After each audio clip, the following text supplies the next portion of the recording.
I was folding tiny onesies when my son-in-law told me I had two choices, become his butler or pack my bag.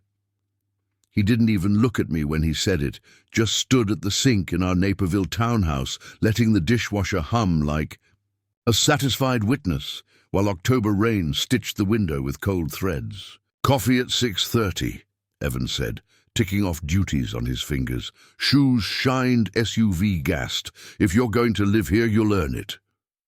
My daughter, Maya, held a burp cloth and stared at the grout line on the floor like the right answer might be hiding there. "Before we continue, please subscribe to the channel and tell us where you're listening from." "Earn it." I set down the onesie, smooth cotton shrinking in my hands. I'd paid their HOA dues twice this year, $384 in March, $384 in July.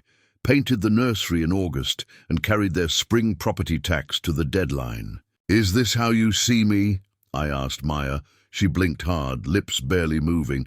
"Please, Dad, just keep the peace." Here's the thing about peace. It costs. I wiped my hands on the dish towel, walked to the hall closet, and pulled out the scuffed grey suitcase I bought in 1999 when Lena and I visited Door County. The zipper teeth still held their bite. I folded 2 shirts, my shaving kit, and the pocket notebook where I track everything. Every receipt, every appointment, every promise. On the entry table, I laid the spare key on the little marble tray I'd given them for their wedding.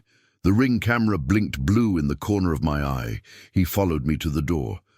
"Don't drag this out," he said.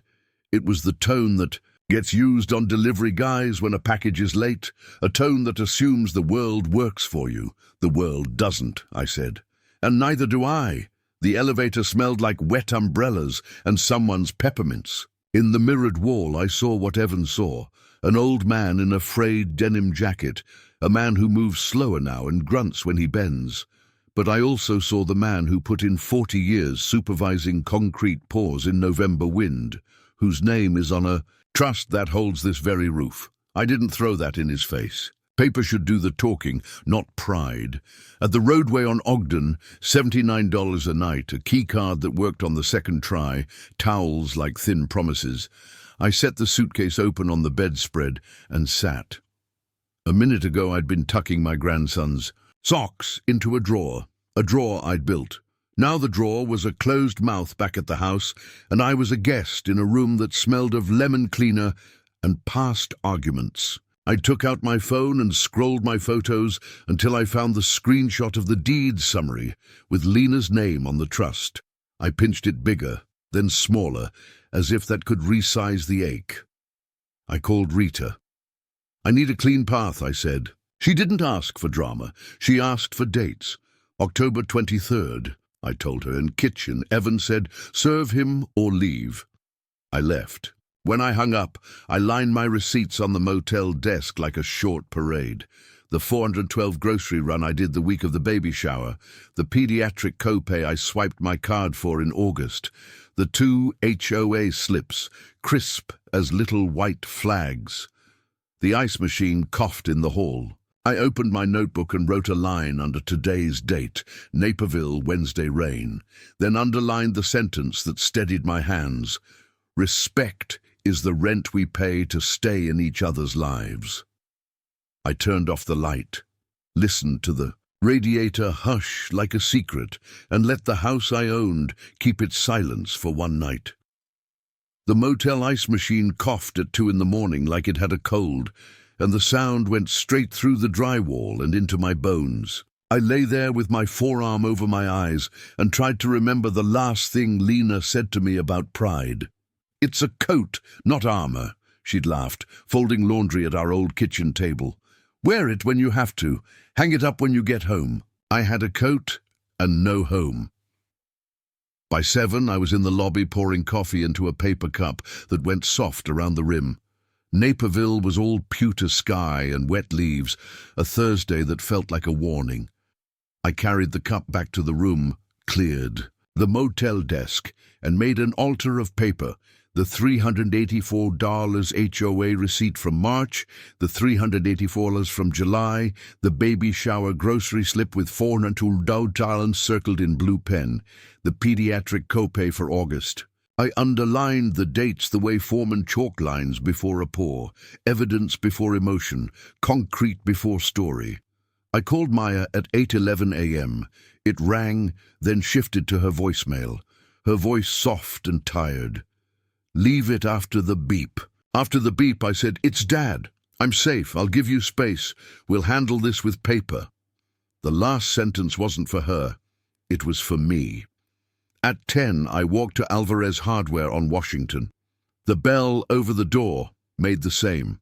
Two-note chime it's made since '97. "Morning, Mr. Allen," Mr. Alvarez said, then realized and corrected himself to, "Good morning, Ed." I bought a fireproof pouch for $49, a fresh black Sharpie and, because I could, 2 packets of those felt pads that keep chairs from scuffing floors. Habit. He slid the pouch across the counter and lowered his voice.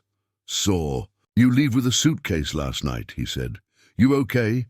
I told him I'd be better once my papers were in order. He nodded the way men who've paid off mortgages nod, slow, respectful.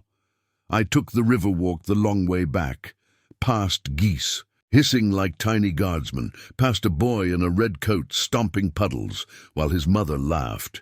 I sat on a bench that smelled faintly of rain-swollen wood and wrote in my pocket notebook, Thursday, October 24th, roadway, coffee, fireproof pouch. Under that, I wrote a sentence I didn't dare say out loud. They turned me into staff in the house. I built for them.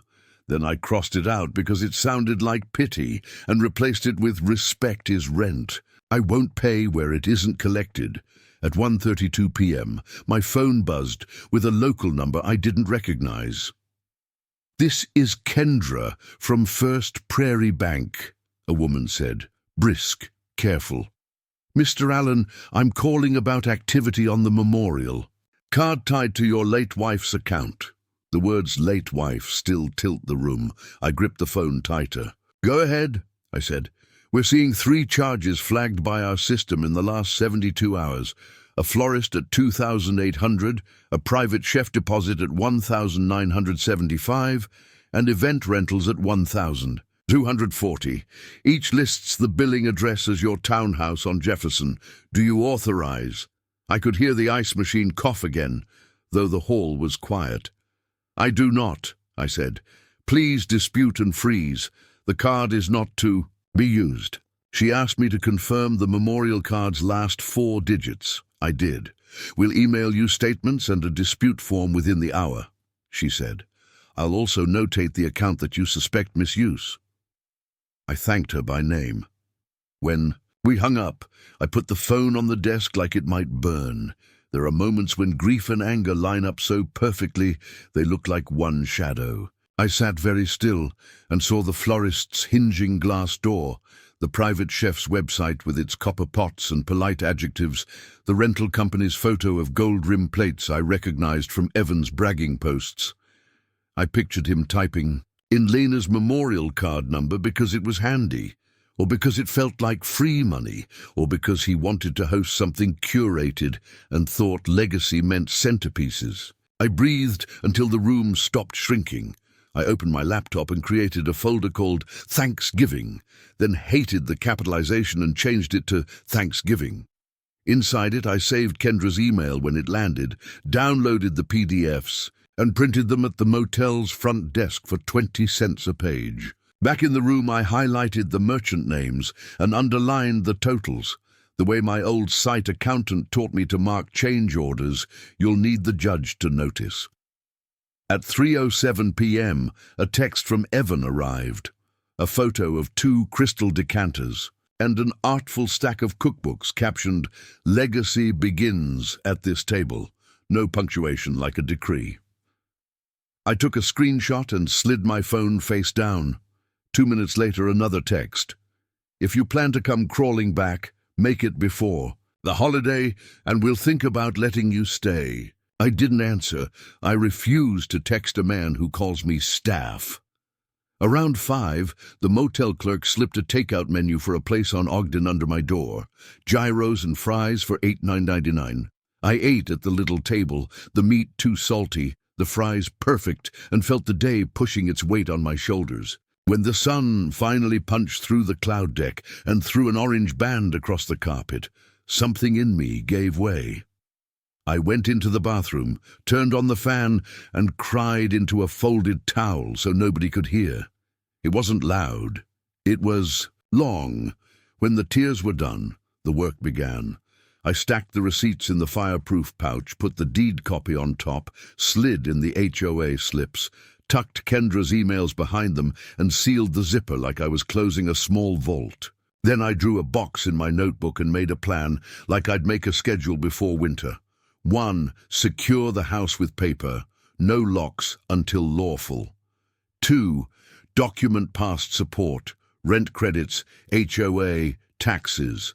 3. File clean notices. No threats, just dates. 4. Reveal only when the room is full and the truth can't hide. I wrote one more line in block letters, red Sharpie dragged over black ink. Thanksgiving, November 27th. Family gathers, truth travels. I turned off the lamp and lay back on the bedspread, the fireproof pouch warm against my palm, and pictured the townhouse at dusk. The framed photo of Lena by the window, the baby monitor glowing like a small lighthouse in the nursery, the spare key I'd left on the marble tray. I whispered to the ceiling, paper over shouting, Len, and the radiator answered with its soft, steady hush. On October 27th, I traded motel coffee for the dry citrus smell of Rita's office. Lemon, oil, old paper, and quiet power. No yelling, she said as soon as I sat down, just paper. That's why I came to her. She handled Lena's estate like she was tuning a violin, every document precise. She read my notes, the receipts, the bank printouts. Your trust still owns the property? She asked. Free and clear, I said. Townhouse title sits in the Lena Allen Revocable Trust. They never signed a lease. It was a family arrangement. Rita nodded, typed fast. Then you serve a 30-day termination for cause, reason, disrespect and unauthorized use of funds. You stay lawful. They think they can shame you. You'll answer with envelopes. We drafted the notice together, 2 pages, language sharp enough to cut through excuses. She slid it across the desk. You sign here. Process server costs $95. In dollars. I wrote the check and felt lighter than I had in weeks. I pulled out my phone and scrolled through Evan's texts. Staff, butler, free room. Rita's eyebrow arched. Keep every word. Judges love plain English. Then I showed her the ring cam clip, Evan in his vest, bowing mockingly behind my back while I fixed the porch light. Perfect, she said. Shows attitude without you saying a thing. By evening I was in Mr. Alvarez's garage, packing my old tools into boxes for the storage unit I'd rented for $129 a month. He watched from his porch, hands in his pockets. That the famous grey suitcase, he asked. I laughed. Upgraded to cardboard. He nodded toward the townhouse. I heard him that night. Serve or sleep at a motel. Got it on my porch cam, if you ever need backup. I thanked him, wrote it in my notebook. Witness, Alvarez, Oct. 23 Ultimatum heard. Back at the motel, Kendra's email pinged in. Copies of the florist, chef and rental charges, all traced to Evan's curated Thanksgiving. I printed them and highlighted the merchants. Rose and Root Floral, Chef Marion Events, Golden Table Rentals. The paper smelled faintly of toner and justice. Foreshadow sat right there in the ink. Thanksgiving, his stage, my audience. I bought a tiny voice recorder at Walgreens that night, not for traps, just to capture my own notes cleanly. Motel air buzzed through the vent as I pressed record. October 27th, letters drafted, evidence secured, patients engaged. Then I pulled the thumb drive from my pocket, the one with the baby monitor audio, Evan's voice saying, he'll serve or he'll sleep at a motel. I listened once more, just to remind myself it wasn't a dream. The monitor's soft hiss after his words sounded like a fuse waiting to be lit. I didn't send it to anyone. Not yet. I labeled it in the fireproof pouch, truth for later, and zipped it closed. The night smelled of cold rain and purpose. I circled November 27th in red ink and slept with the quiet satisfaction of a man pouring his foundation before the storm. October 30th came with the kind of grey drizzle that sticks to glass. I sat in the parking lot of the roadway with my coffee cooling on the dashboard and watched the time, 6:15 p.m., right about when the Bears game started. That's when the process server, a woman in a green parka with the hood up, walked up the path to the townhouse. I'd asked Rita to time it that way. Distractions make service smooth. Through the Ring camera feed, I saw her knock. Evan opened. The door mid-commercial break, beer still in his hand. The server smiled professionally and handed over the envelope. "Service of notice, 30-day termination for cause," she said. Maya's voice drifted faintly from inside. "Dad!" The doorbell chime cut her off. Click, service complete. Paper doesn't argue, it just delivers. I wasn't there to gloat. I was across town at the storage unit, numbering boxes with the black Sharpie, tools 1 of 3, files 1 of 2. Keeping my hands busy kept my temper from bleeding into the work. Every screw sorted into the right tray felt like regaining an inch of self-respect. When the server texted done, I exhaled and drove back to the motel. I logged the details in my notebook, 6:15 p.m., service complete. Notice includes clause. Revoking caretaker obligations. Witnesses, Alvarez, Ring cam, backup. I slipped the duplicate envelope into the fireproof pouch and pressed it flat. That night, I opened Evan's Instagram out of habit. His latest post showed a stack of gold-rimmed dinner plates captioned, "Hosting this year going luxe." The same plates listed on the rental invoice Kendra had flagged. I took a screenshot and filed it under Thanksgiving evidence. The next morning, October 31st, I mailed certified duplicates of the notice, one to their HOA and another to Maya's personal email address. Paper has to leave a trail, even when people don't. The post office smelled of wet wool and cheap coffee. The clerk stamped each envelope with a loud, certain thunk. I paused all auto payments linked to the house. Utilities, internet, water, just like Rita instructed. Nothing illegal, just boundaries. Evan texted within an hour, "Enjoy your motel, old man." I replied once, "All future matters through counsel." His reply came back fast, a voice note, laughter over clinking glass. I didn't listen twice. Instead, I drove to First Prairie Bank and met Kendra in person. She notarized my affidavit, confirming the memorial card misuse, $18,750 in unauthorized charges. "That's a solid paper trail," she said. I told her to forward the final dispute report to Rita's office. That evening, I drafted a letter to Maya. "I love you," I wrote. "The house is not punishment. It's your mother's legacy and my roof. Respect is non-negotiable. We can lease properly or part ways." I left it in my drafts folder unsent. I wanted to see whether her conscience would speak before my keyboard did. The revenge I was building wasn't about crushing them. It was about restoring gravity. Every document, every affidavit, every signature was weight.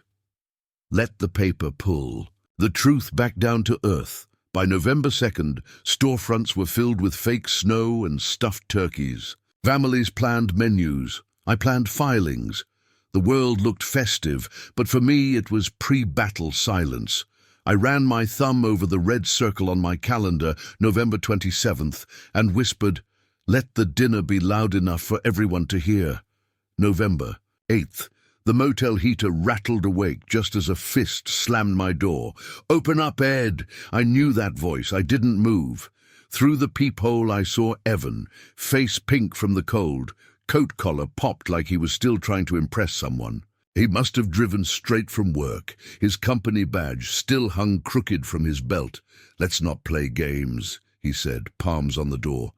You've had your little tantrum. We can fix this. I kept the chain latched and spoke through the 2-inch crack. Fix what, Evan? The notices. The lawyer nonsense. My VP's coming for Thanksgiving. I need those rescinded. You do that and we'll... He actually smirked. Let you come back. Help out. Show some family unity. I wrote his words down in my pocket notebook before. Answering, I'll let my attorney know you stopped by. Attorney. He laughed, but it came out brittle. You think a judge cares about family squabbles? You're bluffing. I closed the door. Find out, I said, his muffled voice on the other side. You'll regret this. Then footsteps, tires squealing out of the parking lot. I sat at the small desk, logged the encounter.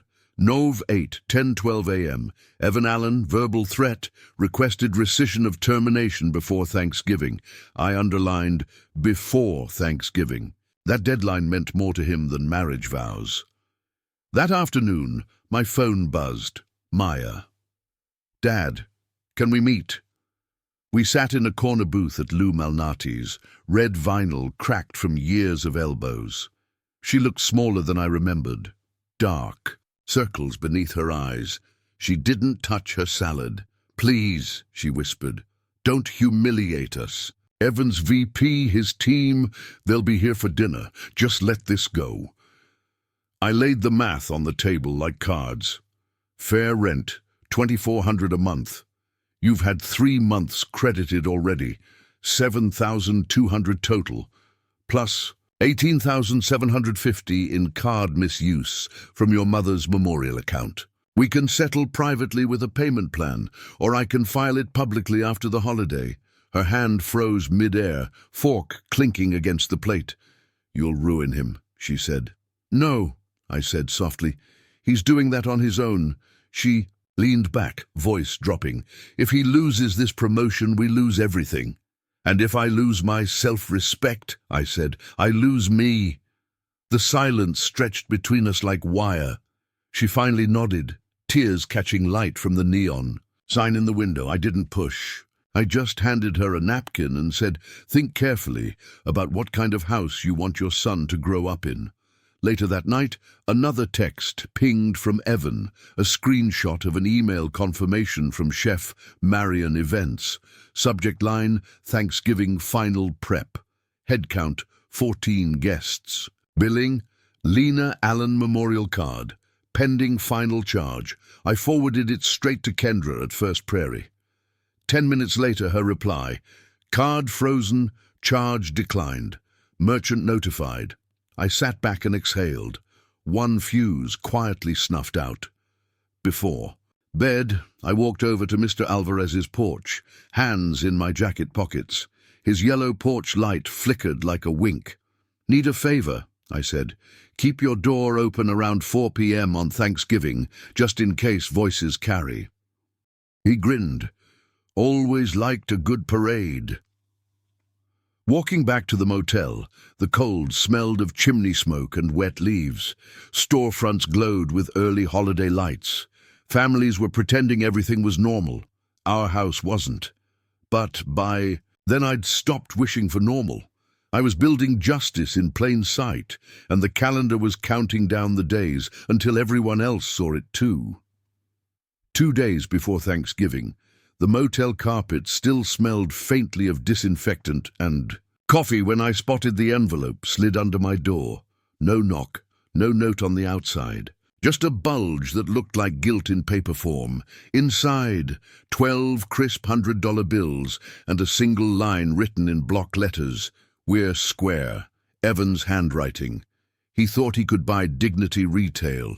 I laid the bills out on the desk, photographed them for serial numbers, and sealed them back into the envelope. Then I wrote in my cleanest script, partial payment noted, balance and misuse remain unresolved. I mailed it certified the same hour, receipt tucked into my pouch. Paper not shouting. That afternoon I drove to Rita's office. She'd already prepared the forcible entry and detainer filing. Dated November 25th, hearing scheduled for early December. You're still calm, she observed, eyes on the signature line. I spent 40 years scheduling concrete pours, I said. Weather only delays things, she smiled. Then this is just a drizzle. We added one more letter, a cease and desist to the caterer using the memorial card. Rita's assistant faxed it while I watched the confirmation page roll out warm. From the printer, proof hums louder than revenge. Back at the motel, I opened Instagram, habit again.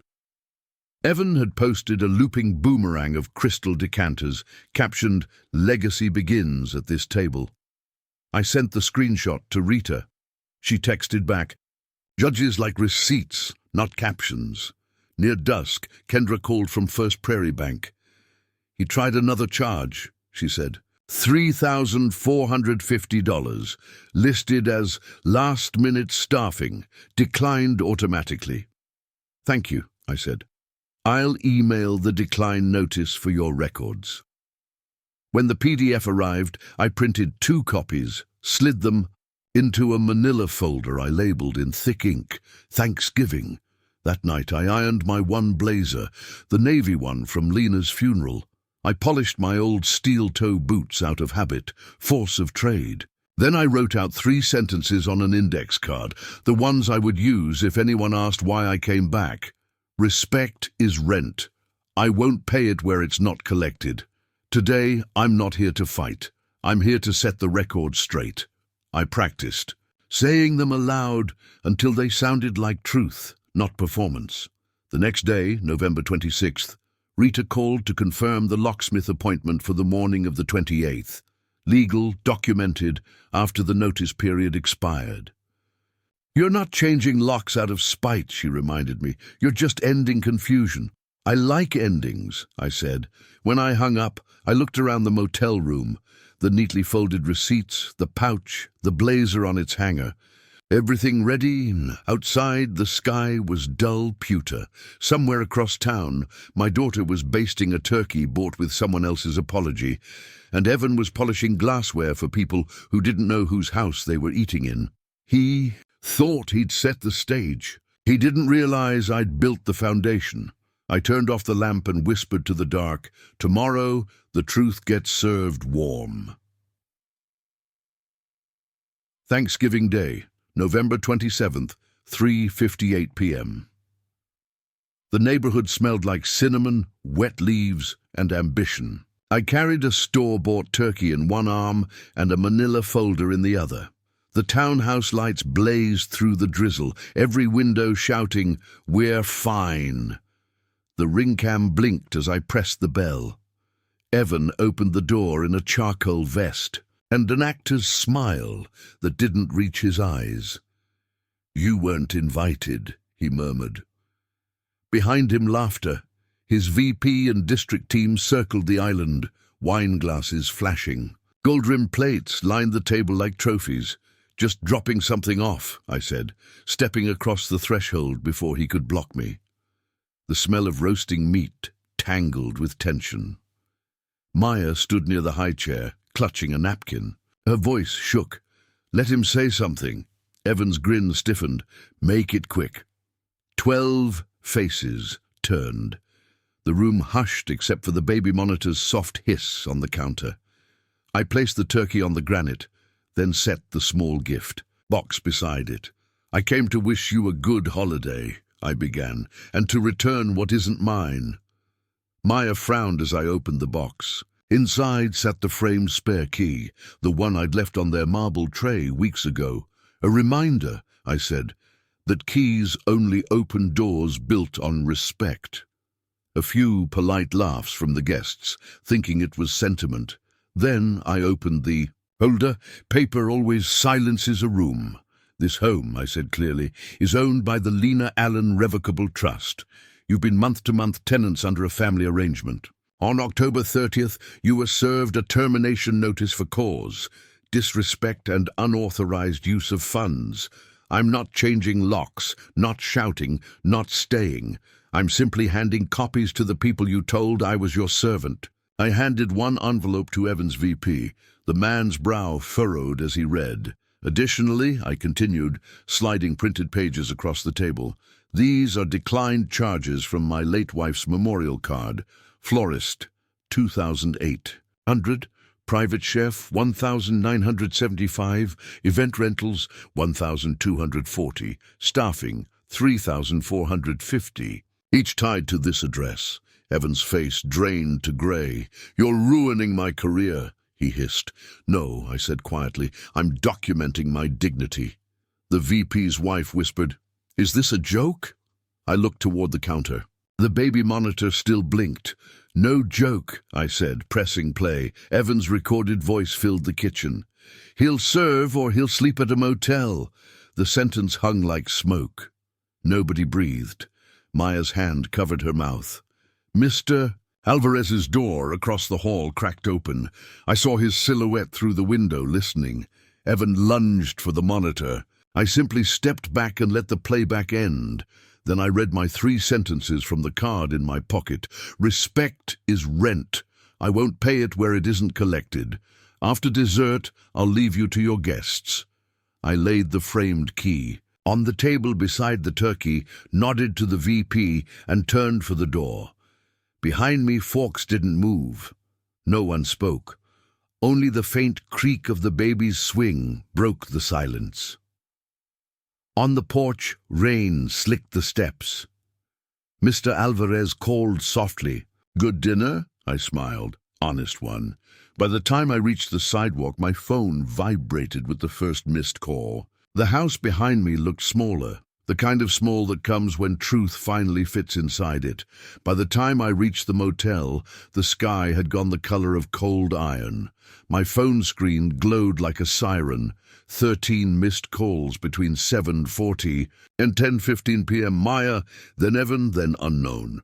I set it face down on the desk and let it ring itself tired. The quiet afterward felt earned. At 9 the next morning, November 28th, the locksmith's truck idled in front of the townhouse. The man leaned against his van, sipping coffee from a thermos. You sure you want me to go in? He asked. Not yet, I said. Wait for counsel. Rita arrived 10 minutes later, trench coat buttoned to the throat. She handed me a copy of our case filing, eviction and restitution, hearing set for December 3rd. My name printed clean across the top. Evans below, smaller. We don't change. Locks until the judge says, she reminded me. You just rekey after surrender. Procedure matters. Procedure's my revenge, I said. At 10:05, Evan texted, We'll sue. Rita replied on my behalf from her phone. Case Dafrinaga 23 C1142 is already on file. See you in court. We heard nothing else. That weekend, Naperville hung its white Christmas lights along Jackson Avenue. The air tasted like pennies and pine. But the real sparkle came 2 days later when Maya sent a single message. A photo of the nursery and the line, I don't know how we got here. I told her to meet me. No lawyers, no Evan. We chose a quiet cafe near the Riverwalk. The heater hummed and the coffee steamed between us. He's terrified, she whispered, of losing everything. He should be, I said gently. It's how men learn to value what they took for granted. I opened a folder and slid 2 documents across. A payment plan, $500 a month toward misuse, and a proper lease at $2,400, or a mutual move-out by December 15th with a $1,000 relocation stipend from me, if they chose to start over. That's fair, I said. You decide. Tears smudged her mascara. You'd still help us? I'm not erasing you, I said.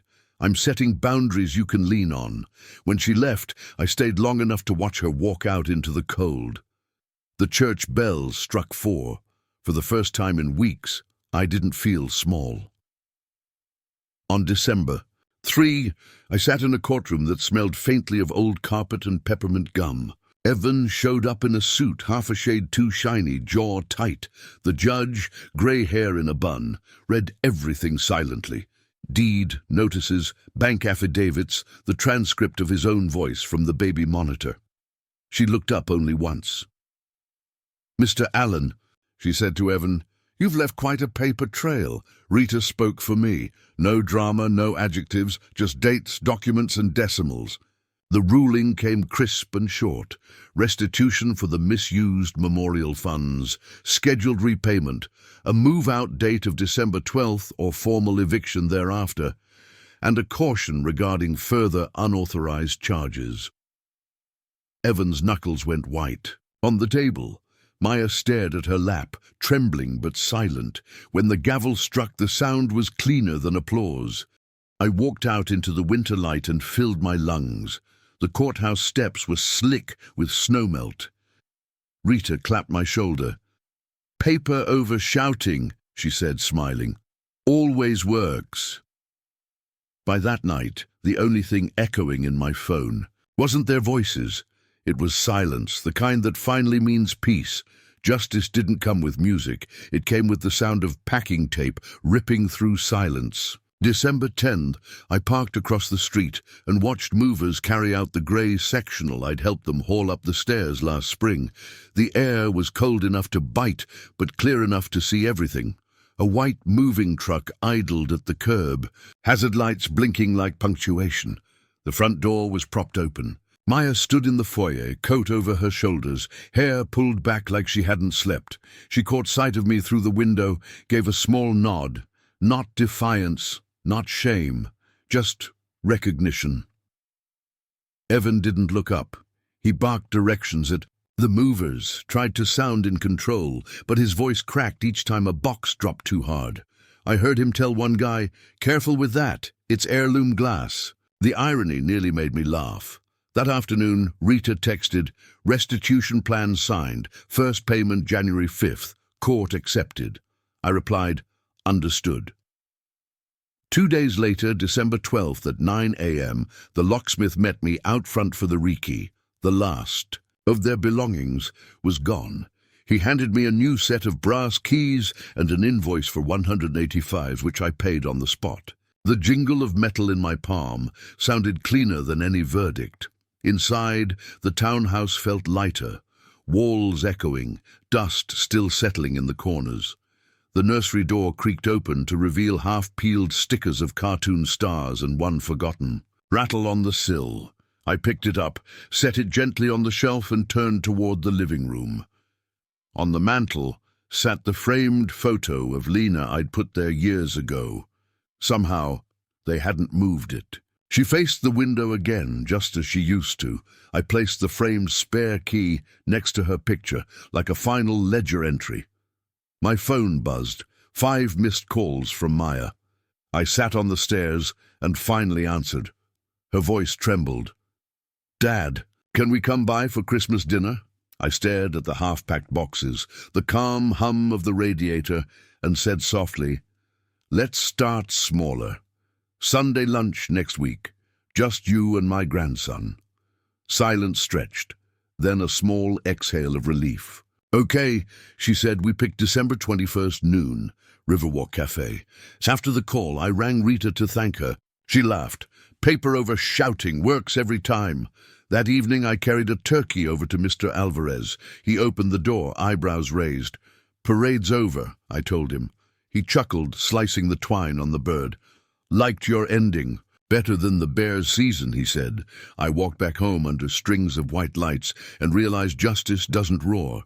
It breathes. It sits quietly in your own house, with every receipt balanced, every key accounted for, every boundary finally restored. December 20th. The first Saturday I'd woken to a quiet house in nearly 2 months. No slammed doors, no Evan barking orders. Like an over-caffeinated foreman who'd never poured a yard of concrete in his life.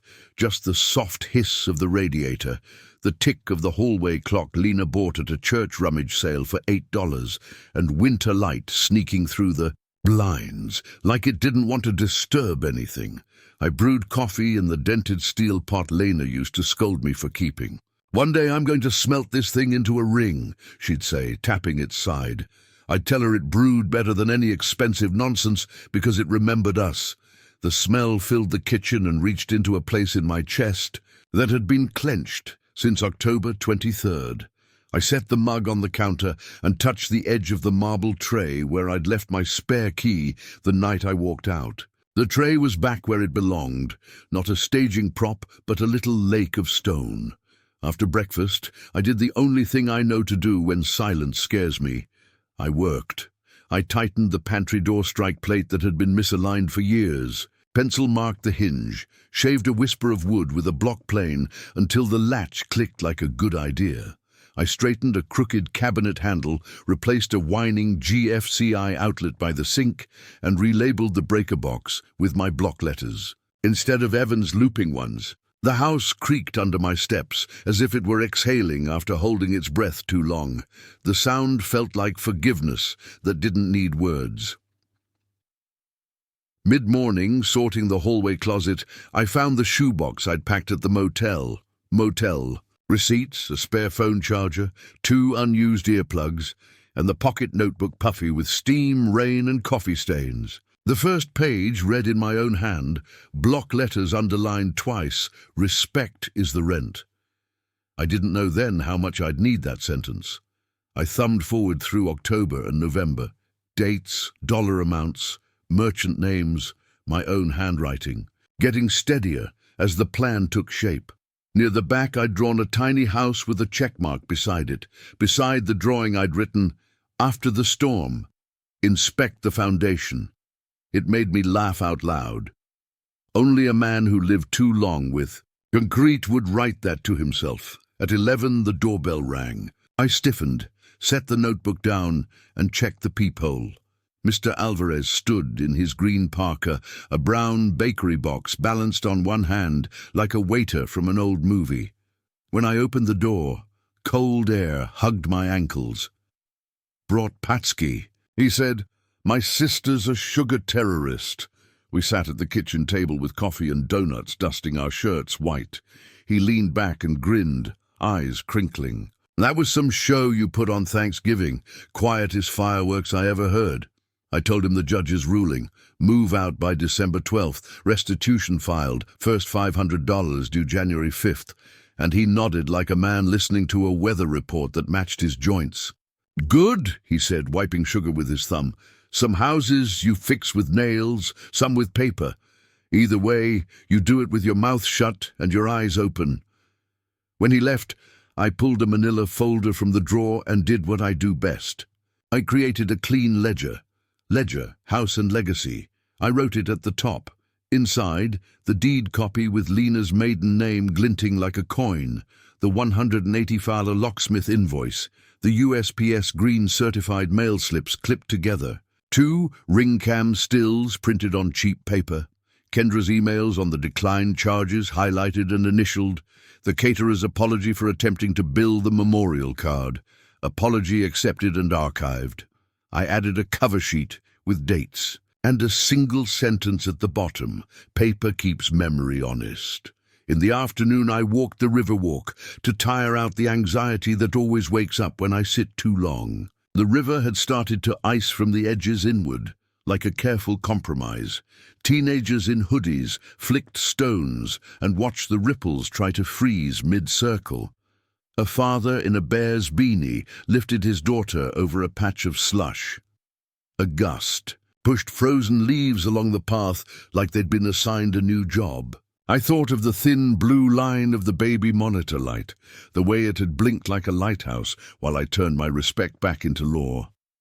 That night I set out Lena's Dutch oven, the heavy orange one she loved, and browned onions until they surrendered, added carrots, celery, a pound of stew beef dusted in flour and pepper, a splash of cheap red wine. The kitchen filled with a smell so warm it felt like a person. While it simmered, I spread my notebook and legal pad side by side and drafted something I'd never thought a father would write. A family lease, not a punishment, a blueprint. First page. If any child or spouse lives here for more than 2 consecutive weeks, we sign terms because love isn't a currency. It's a roof. I listed chores with dollar credits, stated $2,400 as fair rent with documented credits for childcare tasks, done without mockery.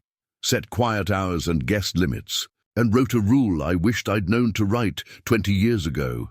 No one may call anyone staff in this home. If you feel like staff, you tell me. We fix it with paper or with doors. I left a space for a signature line. Not for now. For later, maybe. Or never. But writing it made the air less tight. December 21st came grey and clear. I arrived early at Riverwalk Cafe and took the corner table by the window where the heat vent hums but doesn't rattle. I ordered a pot of Earl Grey because Lena used to say tea makes your voice kinder. Maya came in, wrapped in a grey coat with a blue knit cap on the baby, cheeks pink from the cold. She hesitated in the doorway the way you do before walking into a room where you once cried. I stood and waved like it was any Sunday since the world began. She sat. The baby swiveled toward the window and patted the glass with his tiny palm, leaving fog handprints. "I'm sorry," she said quickly, like the words would expire if she didn't spend them. "I should have. That night. I should have said—" She stopped. The apology was heavy enough without adjectives. I poured tea into a second cup and pushed it toward her. "Start with how the baby slept," I said. "Build from there." We did. Teething. A new pediatrician she likes who takes time. The white lights on Jackson Avenue. How Evan's mother, who once called me Mr. Ed like I was a sitcom, had texted an article about the healing powers of gratitude. The baby, impatient with our grown-up pacing, mashed crackers into a pattern that looked like a small continent torn from the edges of a map. When he squealed at a squirrel on the sill, 3 patrons turned and smiled as if we were a choir that hit the same note accidentally. Maya wiped her eyes and found her voice. "He's been apologetic," she said carefully, "but also angry. Mostly at himself. He won't say it that way. You know how he is. I know how people get when their reflection doesn't match the picture they printed for their friends," I said. She looked down into her tea, steam curling her lashes. "I need to be better," she said. "Not just for him. For me. For—" She touched the baby's hat like it was a ward. Can we have a way?" Her eyes lifted to mine with the same bravery she had when she was 9 and asked me to teach her to ride without training wheels. "Don't let go. I'll run beside you until your legs learn the shape of trust," I'd said then. I hesitated only, long enough to make sure the words were clean. Then I pulled an envelope from my coat. Inside, I'd printed the family lease draft, chores credited at specific dollar amounts, a rent figure, noise, guests, no mockery clauses, a 10-sentence addendum titled "Respect Practices" in big letters because people tend to behave toward big letters. She read in small sips. When she got to "No one may call anyone staff," she pressed her lips together like the sentence wanted to enter by force. "This is fair," she said. "It's grown up." She gave a small laugh that cracked in the middle. "I'd sign this." I tapped the signature line. "Not today," I said. "We don't sign anything with tears in the ink. You take it home. When you and your husband want to live as my tenants again, if you ever do, you sign together with clean minds. Or you don't. Either way, the door is open to people, not to demands. We ate soup and split a chocolate cookie because the baby insisted with both hands. When she packed him back into the stroller, she paused. "You said once that paper keeps memory honest," she said. "I thought that was cold. It isn't. It's merciful." "Mercy has edges," I said. "They keep it from spilling everywhere." We set another date, December 28th. Quick walk and cocoa, if the wind allowed. No, Evan, not yet. Not because I demanded it, but because she needed to be one voice again before we added the second and the chorus of consequences. After they left, I paid with a 20 and told the cashier to keep the coins because my pockets were tired of quarters. On the walk home, the river wore a skin of ice that cracked in tiny hexagons along the bank. A jogger in neon slipped and laughed at herself. She patted a lamppost like it was a coach who'd told her to walk it off. The townhouse looked different from the sidewalk, less like a stage, more like a house that had sat itself down. Back. In the kitchen, I opened the oven door and let the stew heat my face. I set 2 bowls, then put one back. Old habits and hope set too many places. I ate slowly with Lena's Dutch oven, humming soft and low on the burner. I lit the little votive she always lit, for good grace, and propped the photo of her against the salt cellar. Her smile, the one where she kept joy in the left corner for emergencies, met me at the table. After dinner, I took out a thick envelope I'd already addressed. Certified mail to Maya and Evan's new apartment. Inside, the $1,000 check for their deposit and a note that read, in my neatest letters, for the baby's soft landing. Not a bargain. A blessing. Don't confuse the two. I sealed it and clicked the peel-off strip down so hard the glue squeaked. Tomorrow I'd send it. Before bed, I stood in the doorway of the nursery. Now a box room again, walls pale blue, a single star sticker clinging in the corner like a stubborn hope. I left the door ajar, the way you do when you trust the night. But not completely.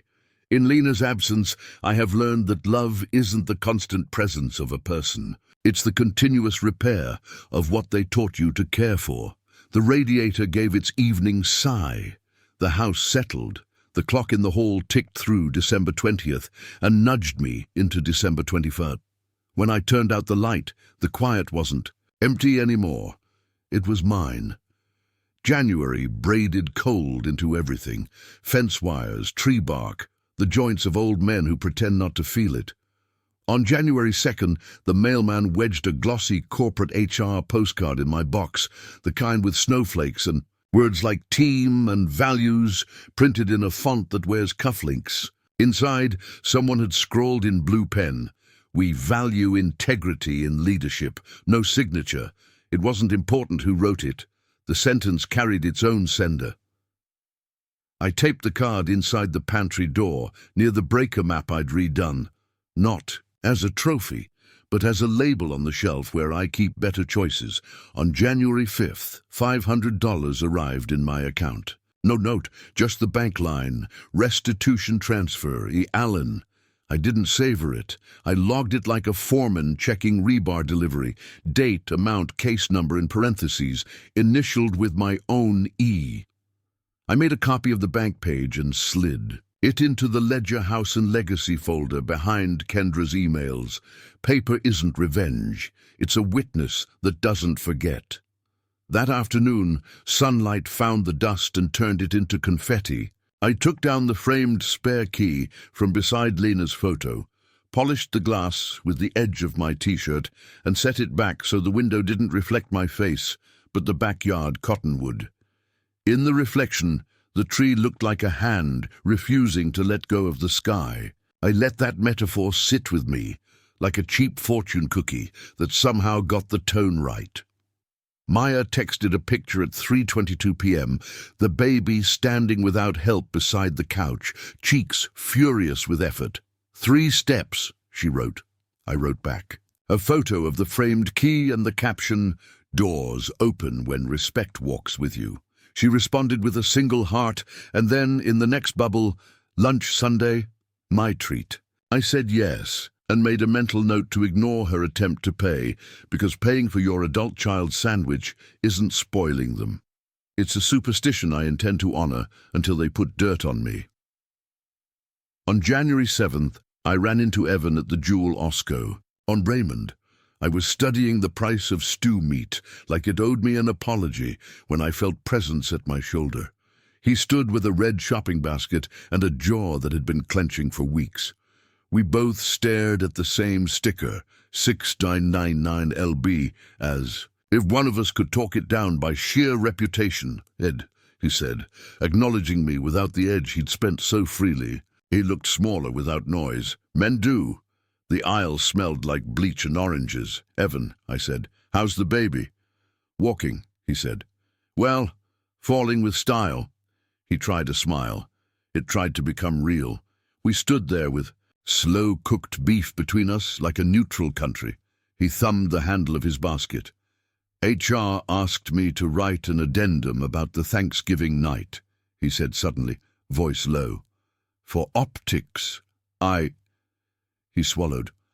I left your name out of it as much as I could. He laughed in one short burst at his own stupidity and frowned. That sounds ridiculous. I'm sorry, I'm not good at this. Paper keeps memory honest, I said. It kept me honest, too.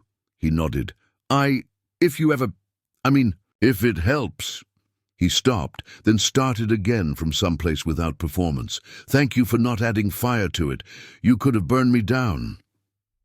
He looked like a man who had found a little room in his chest that used to be rented. Out to pride and finally evicted the tenant. I don't do arson, I said. I do permits. That almost made him laugh. Then he surprised me by offering his hand. I took it because I wasn't shaking the hand that mocked me on the baby monitor. I was shaking the hand of my grandson's father, who might someday teach him to admit wrong without swallowing his tongue. We parted without promises. I didn't tell Maya, because some things travel faster than text when you let them walk.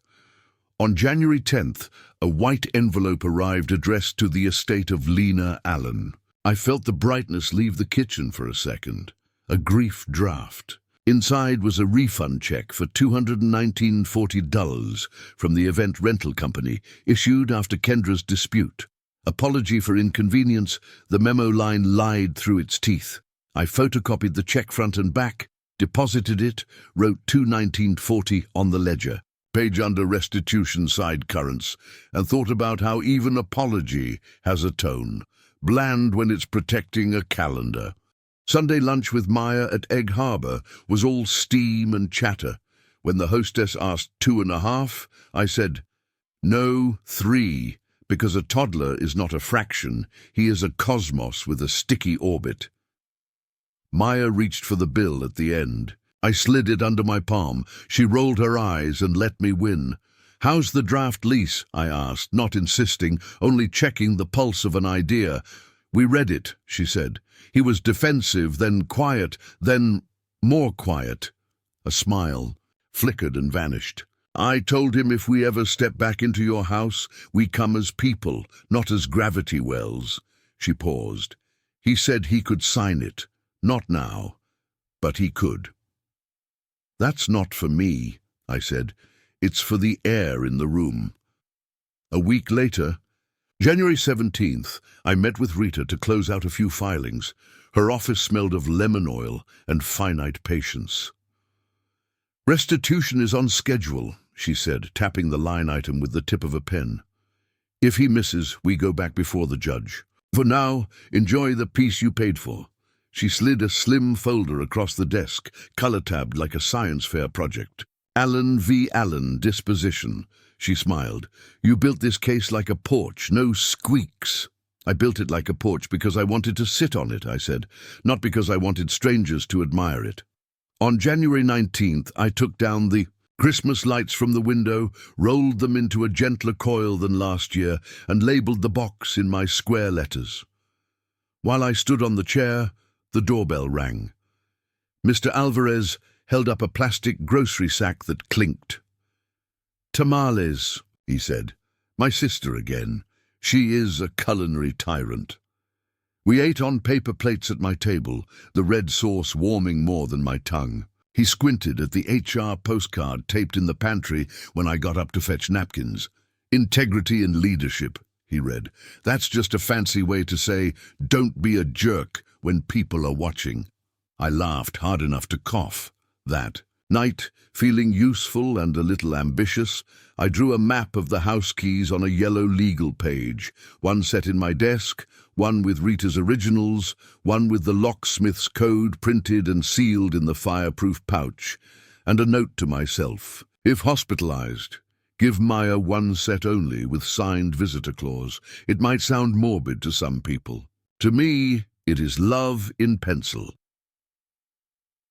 On January 22nd, a voicemail came from the caterer, the actual chef, not some assistant, apologizing not to my voicemail but like he was talking to a person in a chair. "I didn't check the card details properly," he said. "We made assumptions because the party was loud. I'm sorry for any hurt." I saved the message to the Thanksgiving folder. Later, when I told Maya, she said, "He called me too." Then unexpected, she laughed. "He offered me free appetizers for life." We both laughed at that one, long and hard. "Tell him I want a decade of free napkins," I said. "If you're waiting for a grand reconciliation, you'll be disappointed." What we got instead was unremarkable kindness, the kind that fixes more than speeches. Maya texted when the baby had a fever. I left a bag at their door with Pedialyte, a digital thermometer, and a note. The trick is the cool washcloth on the neck. The magic is your hand holding it there. She sent back a photo at 2 a.m. of a sleeping boy and wrote, "Magic worked. On January 27th, snow fell lazy and fat. I sat at the dining table with Lena's Dutch oven cooling on a trivet and wrote my last entry in the ledger for the month. Jan 5, $500 received. Jan 10, $219.40 refund. House sound, locks, 3 sets accounted, paper organized. Daughter, lunch X2, laughs X3, tears dried X2. Grandson, 3 steps.